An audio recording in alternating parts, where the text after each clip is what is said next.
Saludos a los hermanos del grupo Unidos al Amanecer. Les saludamos desde acá de Venezuela.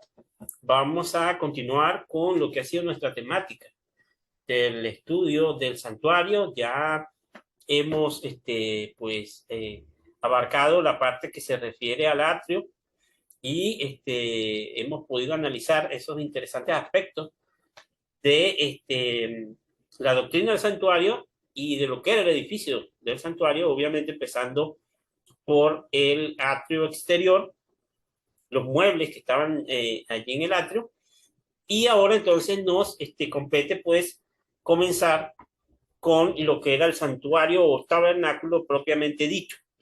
En este caso, pues obviamente las dos divisiones internas, que es pues el lugar santo y el lugar santísimo.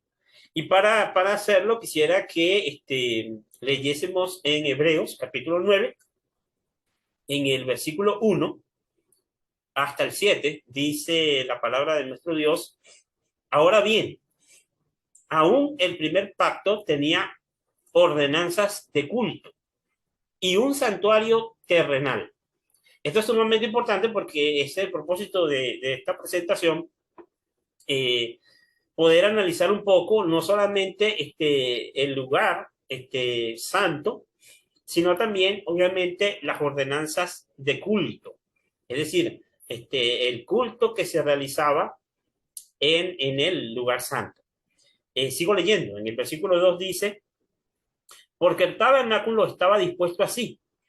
En la primera parte, llamada el lugar santo, estaban el candelabro de la mesa y los panes de la proposición.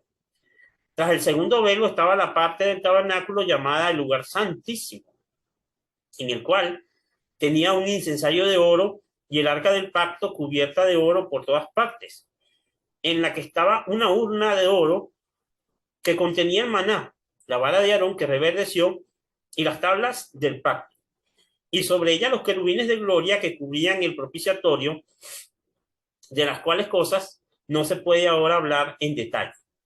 Y así dispuestas estas cosas, en la primera parte del tabernáculo entran los sacerdotes continuamente para cumplir los oficios del culto.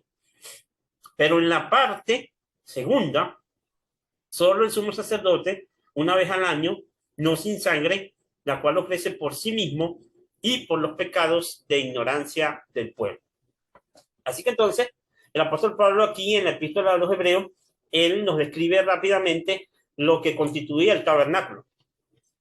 Y él nos dice precisamente que estaba dispuesto en dos partes. Es decir, la primera, llamada el lugar santo, allí estaban los muebles de el candelabro, estaba la mesa de los panes de la proposición y el altar del incienso. Ahora bien, la división o lo que hacía división entre estas dos partes del tabernáculo, es decir, la primera parte llamada el lugar santo, como acabamos de leer, y la segunda parte llamada el lugar santísimo, era un velo.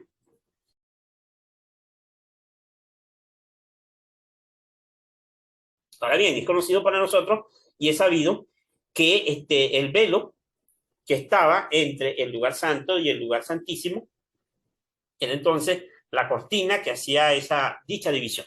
En el lugar santísimo dice allí que se encontraba, él menciona que un incensario que obviamente era parte del altar del incienso, porque era un incensario portátil que se usaba en el culto que se realizaba en el lugar santísimo. Y por eso él lo menciona el apóstol Pablo en relación con el lugar santísimo y con el arca del pacto, que era obviamente el mueble principal de todo el tabernáculo y estaba ubicada en el lugar santísimo.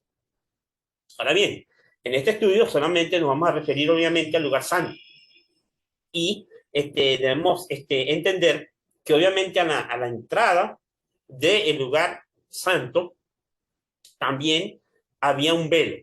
Es decir, hay algo importante que analizar, que en el tabernáculo habían dos velos.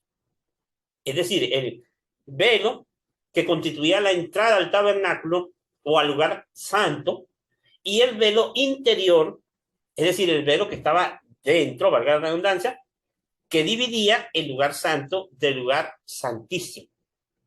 Así que bien, estos velos eran de la misma hechura, tanto el velo que dividía el lugar santo, el lugar santísimo, como el velo que estaba a la entrada del lugar santo. Dice la escritura que era un velo que era de color azul, púrpura y carmesí. Era un velo hermosamente tejido de lino que tenía figuras de querubines. Y es sumamente importante analizar ese detalle, puesto que cada detalle en el santuario tenía un propósito simbólico, es decir, cada detalle representaba algo del plan de la salvación y algo del esfera celestial, del verdadero tabernáculo que Dios creó y no el hombre. Ahora bien, volviendo pues a la parte obviamente dejando la entrada del lugar santo, del velo. Entonces, adentrándonos un poco más, tenemos primeramente al lado del norte, tenemos la mesa de los panes de la proposición. Esta era una mesa de madera, madera de acacia, que era una de las mejores maderas que se encontraba en esa área del desierto, en ese momento, pues que el pueblo de Israel estaba en su peregrinación, y fue ordenado la construcción del tabernáculo. La acacia era una de las mejores maderas, la madera más duradera. Esta mesa era de madera y había sido ordenado que fuese recubierta de oro.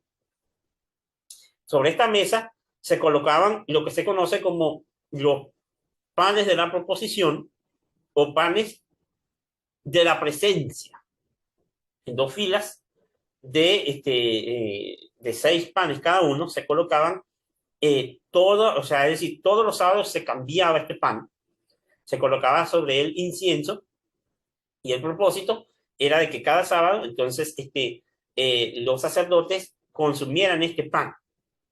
Solamente podía ser consumido por los sacerdotes, y este pan estaba continuamente allí en la presencia del Señor. Por eso se le llama pan de la presencia. Pero bien, al lado sur, es decir, frente a la mesa de los panes de la proposición, se encontraba el candelero o el candelabro, como otros lo llaman, ¿no? Era un candelabro de oro sólido, hecho a martillo, es decir, labrado a martillo, de una sola pieza. Obviamente, pues no era de madera, porque era obviamente un candelabro, iba a tener fuego, y obviamente la madera no iba a formar parte de su hechura. Tenía siete brazos, un brazo central y 3 brazos que le salían a cada uno de sus lados. Tenía unas, digamos así, unas lámparas con la forma de una flor de almendro, seguida por una manzana y una flor de almendra. Es decir, estaba adornado de esa manera. Era una lámpara que continuamente se mantenía encendida, nunca debía estar apagada. Y era la única, como el santuario no tenía ventanas, era la única fuente de iluminación dentro del tabernáculo, aparte obviamente pues de la chequina, que era la luz que estaba en el lugar santísimo, obviamente pues representando la presencia de Dios. Pero aparte de eso, en el tabernáculo no había ninguna fuente de luz, sino solamente entonces el candelabro. Ahora bien, en la parte o delante del velo que dividía el lugar santo del lugar santísimo, estaba el altar del incienso. El altar del incienso era un altar de madera también de acacia, pero recubierto en este caso de oro. Obviamente su propósito era quemar incienso sobre él, de manera de que el incienso llenase todo el lugar. El humo también tenía la función de, vamos a decirlo así, oscurecer o velar la Santa Chequina que estaba en el lugar santísimo, porque debemos notar que la cortina que dividía el lugar santo del lugar santísimo solamente llegaba a lo que era la mitad del edificio. Es decir, no cubría hasta el techo del tabernáculo, sino que la cortina era de la mitad del edificio hacia abajo. Es decir, que el sumo sacerdote o los sacerdotes que entraban al lugar santo podían ver parte del arca del pacto que estaba en el lugar santo, es decir, las alas de los querubines, y también podían ver la luz de la presencia del Señor manifestada en la esquina.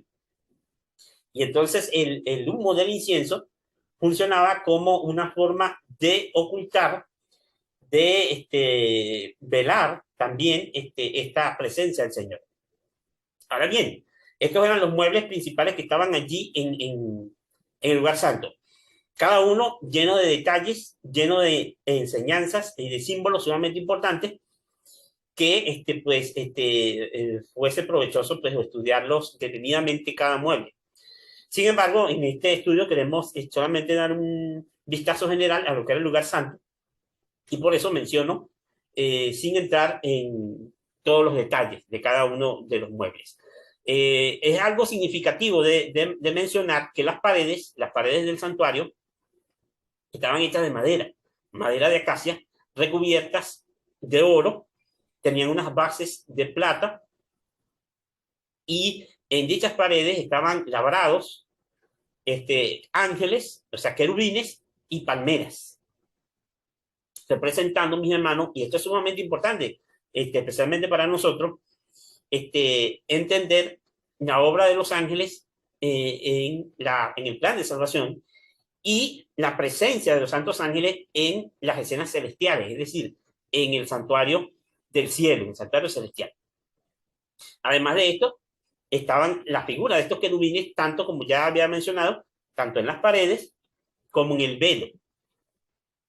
Y después vamos a ver, cuando estudiamos un poquitico más detalladamente acerca del velo, podremos ver qué relación tiene los ángeles precisamente pues con la obra de Cristo en la salvación de la raza humana.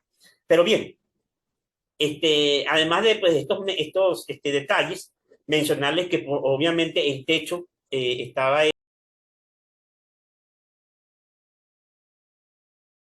del patio exterior o del atrio exterior, eran la mitad de alto que el tamaño del tabernáculo, o sea, de la tienda del tabernáculo. Y por lo tanto, el tabernáculo se podía ver más allá o por fuera, estando fuera inclusive del atrio.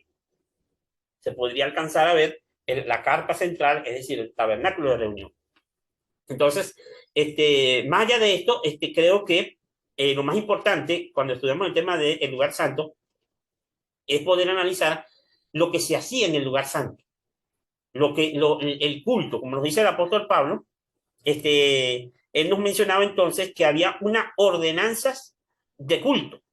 Y más abajo, cuando leímos en el capítulo 9 de Hebreo, versículo 6, él dice, así después de estas cosas, la primera parte del tabernáculo, entran los sacerdotes continuamente para cumplir los oficios del culto. Es decir, él habla de que esta división de dos compartimentos, es decir, el lugar santo, que era, dicho sea de paso, era el doble de grande del lugar santísimo, que era el compartimiento más interno del tabernáculo. Entonces, esta división de dos compartimentos, o sea, de dos espacios dentro del tabernáculo, nos indica la existencia de dos tipos de culto, o es decir, mejor dicho, dos tipos de servicio. Es decir, un servicio continuo, un servicio diario y un servicio anual.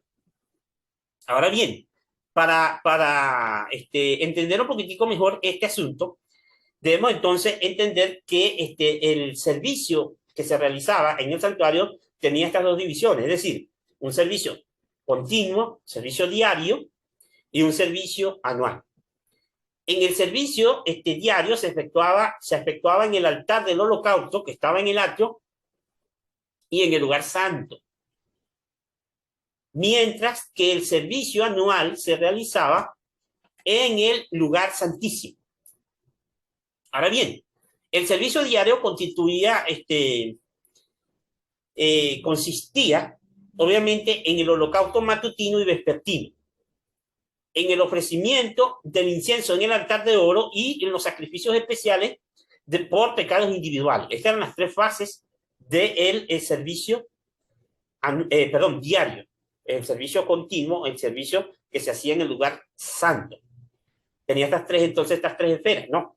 Primeramente, pues el holocausto matutino y vespertino, el ofrecimiento del incienso sobre el altar de oro que estaba en el lugar santo, y los sacrificios especiales por los pecados individuales. Estas eran las tres partes de este servicio diario, servicio continuo.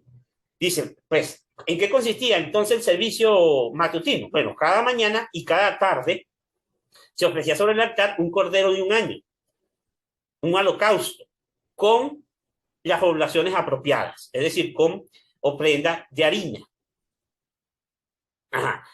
Obviamente esto simbolizaba la consagración diaria a Dios de toda la nación y la constante dependencia de la sangre expiatoria de Cristo, puesto que era un holocausto.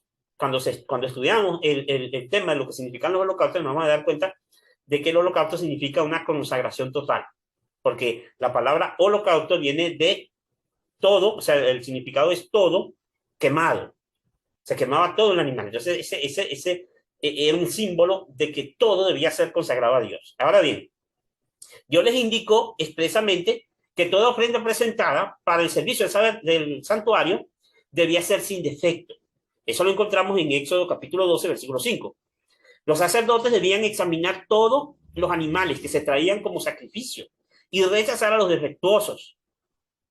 Solo una ofrenda sin defecto podía simbolizar la perfecta pureza de aquel que había de ofrecerse como el cordero, sin mancha y sin contaminación, según nos dice el apóstol Pedro en su primera carta, en el capítulo 1, versículo 19.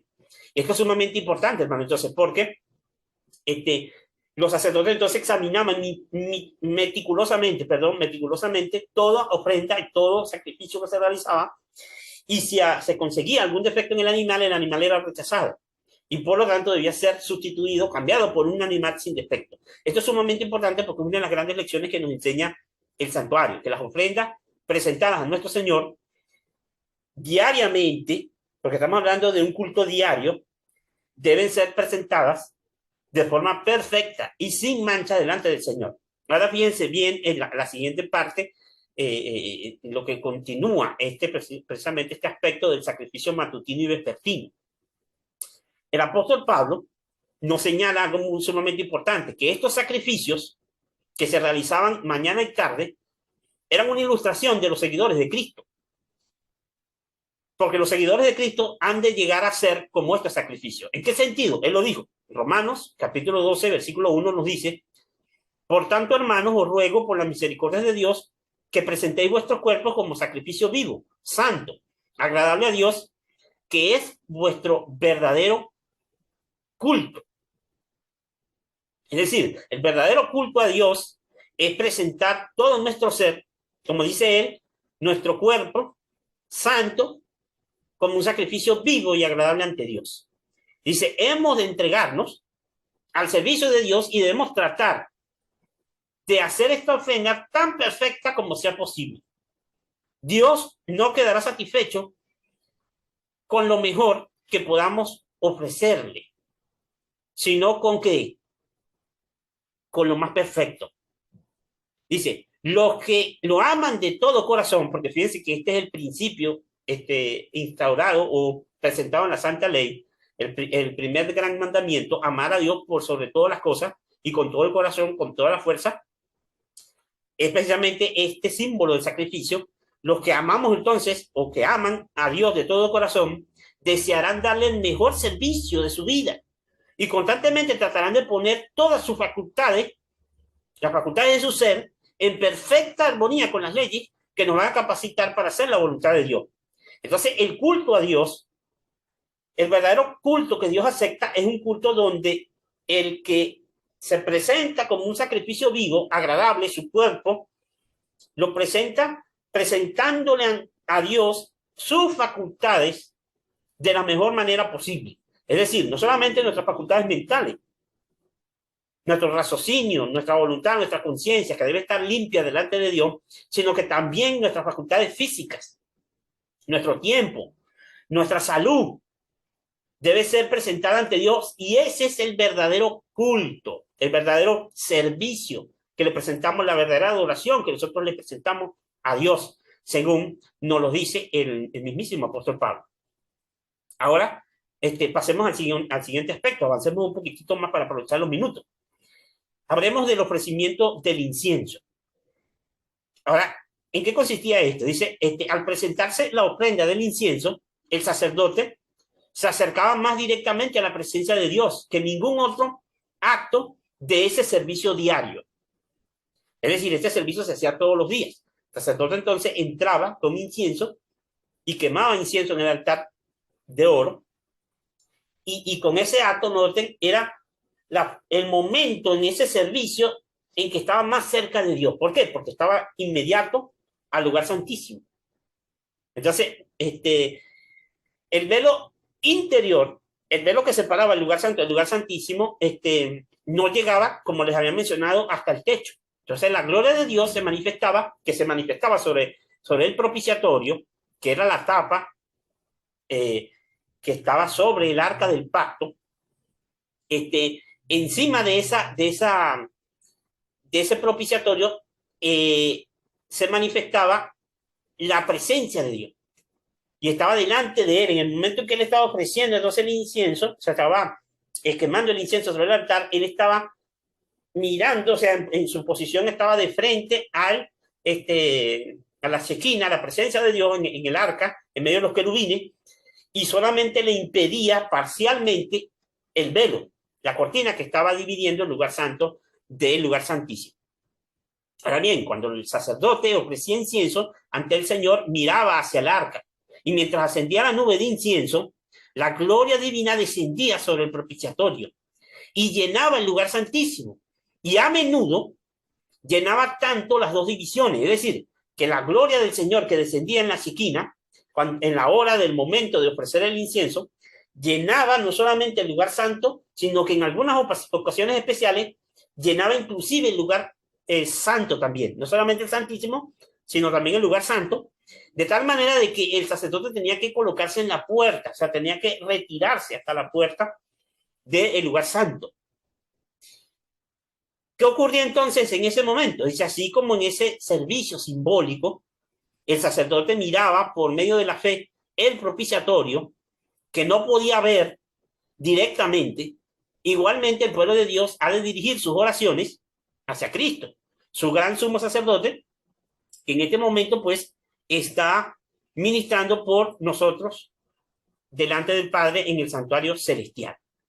Entonces, esta figura era una figura de intercesión entonces continua, de un símbolo de la fe, de cómo diariamente y continuamente el pueblo de Dios debe estar mirando por la fe, sintiendo la presencia de su Dios, la presencia de Cristo en nuestras vidas, en nuestro medio, de tal manera pues que ejerzamos nuestra fe, porque no vemos la obra de nuestro sumo sacerdote, sin embargo sabemos que Él está intercediendo por nosotros. El incienso que ascendía con las oraciones de Israel representaba los méritos y la intercesión de Cristo, su perfecta justicia, la cual por medio de la fe es acreditada a su pueblo y es el único que puede hacer el culto de los seres humanos aceptable ante Dios. Lo único que puede hacer que nuestro culto sea aceptable ante Dios es que Cristo en este mismo momento intercede por nosotros en el santuario celestial y que Él ofrece su justicia para que nuestro culto pueda ser acepto ante su presencia. Mi culto, por yo simplemente ofrecerle culto a Dios, adorar a Dios, cantarle a Dios, no tiene ningún mérito, ni es aceptable ante Dios, sino es por gracias a la intercesión de Cristo. Delante del velo, el lugar santísimo, había un altar de intercesión entonces perpetua, y delante del lugar santo, un altar de expiación continua, que era el altar del holocausto que se encontraba en el atrio. Había que acercarse a Dios mediante la sangre y el incienso, pues estas cosas simbolizaban al gran mediador, por medio de quien los pecadores pueden acercarse a Jehová y por cuya intercesión tan solo pueden otorgarse misericordia y salvación al alma arrepentida y creyente. Mientras de mañana y tarde los sacerdotes entraban en el lugar santo a la hora del incienso, el sacrificio diario estaba listo para ser ofrecido sobre el altar de afuera, en el atrio. Esta era una hora de intenso interés para los adoradores que se congregaban ante el tabernáculo. Antes de acercarse a la presencia de Dios por medio del ministerio de sacerdotes, debían hacer un ferviente examen de corazón y luego confesar sus pecados. Se unían en oración silenciosa, con los rostros vueltos hacia el lugar santo. Así sus peticiones ascendían con la nube de incienso, mientras la fe era aceptada, por la fe era aceptada los méritos del Salvador prometido, a quien simbolizaban los sacrificios expiatorios. Ese era el propósito de esto. Dice, las horas designadas para el sacrificio matutino, ese sacrificio que se hacía diariamente, matutino y vespertino, se consideraban sagradas y llegaban a observarse como momentos dedicados al culto para la nación judía. Esta costumbre, nosotros los cristianos debemos tomar un ejemplo y debería ser tan sagrada para nosotros como para ellos, y es algo que debemos nosotros prestarle mucha atención porque con mucha frecuencia pues fallamos en las horas de la mañana y de la tarde para apartarlas en oración, intercesión y acercarnos a nuestro Dios. Ahora, sigamos adelante. Quería presentar el punto de los panes de la proposición, que eran, se le conocía como los panes de la presencia. Allí estaban y representan a Cristo en su espera como el pan de vida. Y que su cuerpo fue entregado por nosotros para que fuese consumido. Es decir, su naturaleza, su esencia fuese asimilada por sus discípulos y nosotros pudiésemos recibir la importancia pues de su sacrificio por nosotros.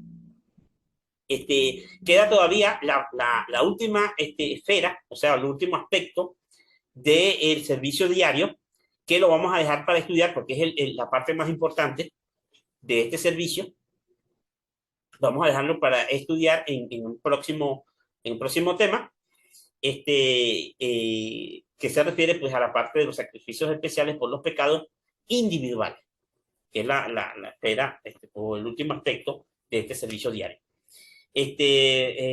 Ojalá esta pequeña meditación, este pequeño, digamos así, análisis o recuento general de lo que constituía el lugar santo y el servicio que se realizaba en el lugar santo, nos puede ayudar y puede ser de bendición para cada uno de nosotros. Que el Señor les bendiga y que podamos seguir profundizando y avanzando en el conocimiento de esta importante doctrina como lo es el santuario y su impacto para nuestra vida en estos tiempos.